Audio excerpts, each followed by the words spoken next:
Sizoxoxa mayelana nokuthi ziyini izimpawu zokukhulelwa kwamasonto amane.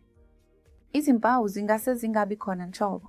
Abesifazane bangase bangatholi lutho. Kodwa kukhona ezinye izimpawu ezivame kakhulu ngalesi sikhathi, umuzwa wokuhlanza noma isicanucanu. Kungase kube khona imivimbo emincane esiswini.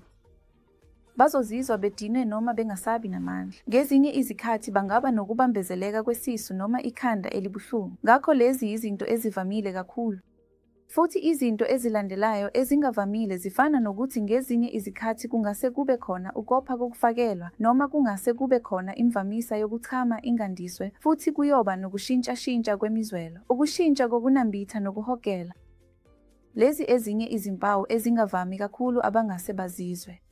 Kodwa ngisho noma behlangabezana nalezi zimpawu, into engcono kakhulu ukuhlola kuqala ukuhlolwa kwakho kokukhulelwa, kungakhathaliseki ukuthi ukhulelwe noma cha, bese uvakashela udokotela wakho. Ngiyabonga.